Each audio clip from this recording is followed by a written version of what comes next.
What if I told you that one of the world's oldest and most controversial cheeses, famous for its sharp tang and moldy veins, was actually born by mistake? Imagine a cheesemaker centuries ago, distracted by love, making a fateful error in a small Italian village. That mistake led to something that would outlast generations: Gorgonzola, the blue-veined cheese that somehow manages to be creamy, funky, and slightly spicy all at once. Is the Gorgonzola we eat today still the same as what those ancient cheesemakers created in 879 AD? Or has it been transformed, maybe even tamed by modern science and mass production? And what exactly happens inside a wheel of Gorgonzola that makes it turn from plain old milk into this intense, complex, moldy masterpiece?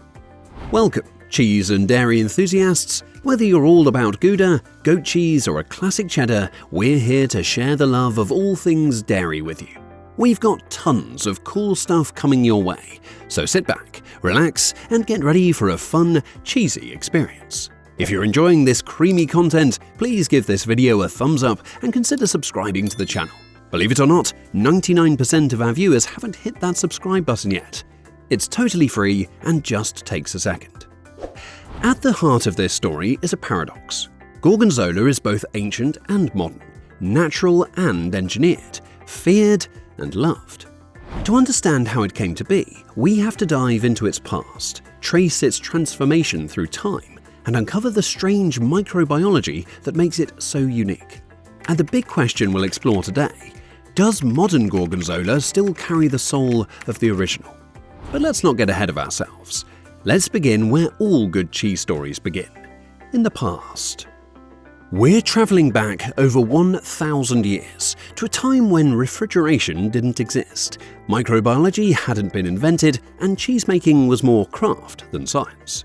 In the town of Gorgonzola, near Milan, or maybe the nearby mountain caves of Valsicina, history disagrees that a humble mistake changed everything. A cheesemaker left one day's curd overnight.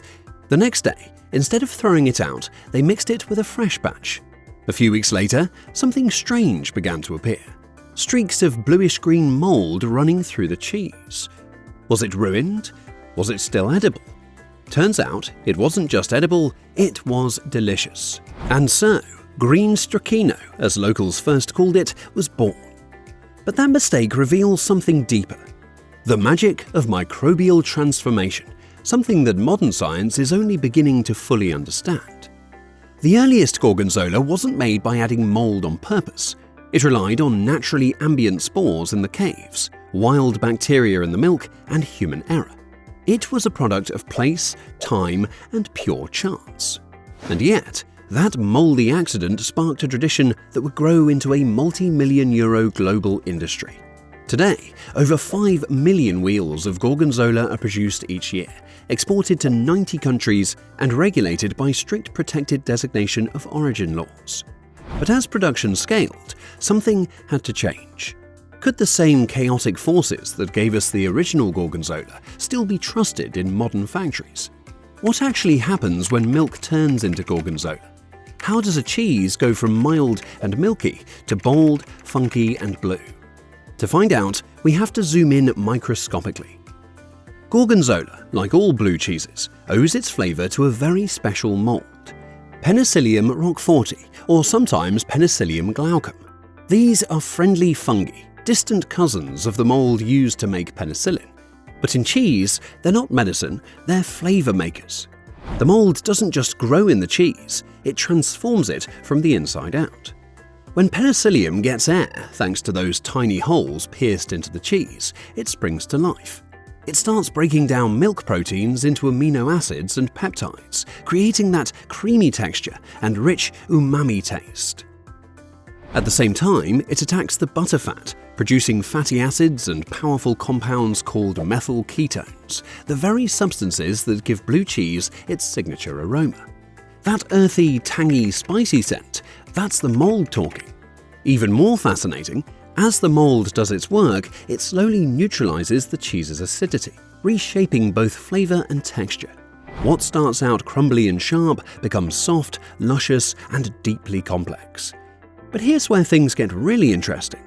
Most people assume all blue cheeses are basically the same, but not all Gorgonzola is created equal. In fact, there are two main types, and they couldn't be more different. Today, if you walk into an Italian deli, you'll be offered a choice: Gorgonzola dolce or Gorgonzola picante. One is sweet, creamy and spreadable. The other is firm, crumbly and packs a punch. Why are they so different? And why, in modern times, is one far more popular than the other? The answer lies not just in aging, but in the evolution of the cheese-making process itself. Let's break it down. Traditionally, Gorgonzola was made using a method known as the two-curd method. Evening curd was left to ferment overnight, and morning curd was added fresh the next day. This layering created natural air gaps, perfect highways for mold to colonize. It was messy, time-consuming and unpredictable, but it was also beautiful. Then came the 20th century.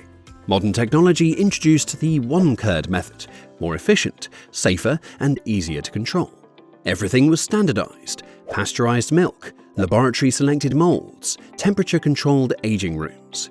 It was the beginning of a new era for Gorgonzola. But did all that efficiency come at a cost?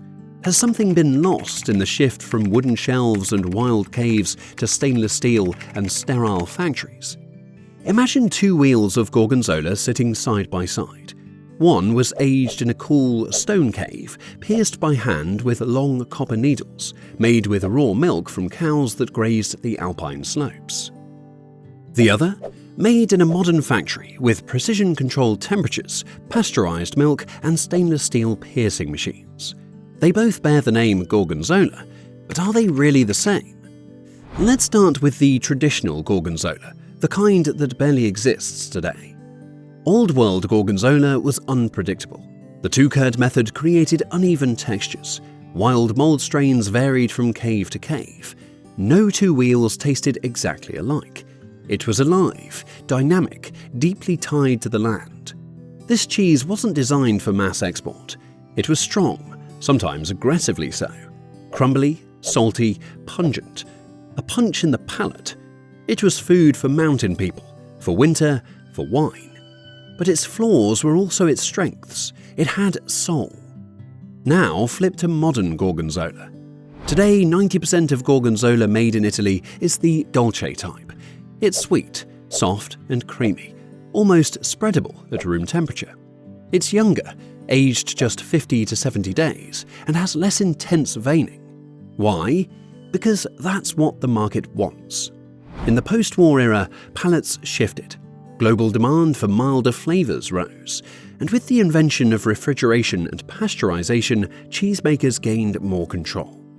By introducing pasteurized milk, selected mold cultures, and controlled environments, producers could ensure consistency, safety, and scalability. But along the way, they left behind some of the rustic chaos that made traditional Gorgonzola unique. This raises a tough question. In trying to make Gorgonzola more palatable for everyone, have we made it a little less magical? Of course, there are still producers who carry the torch. A few small dairies in Italy continue to make Gorgonzola the old way, or at least close to it. Some even use raw milk. And there's another cheese, Stracciatont DOP, that follows the ancient two-curd method almost exactly.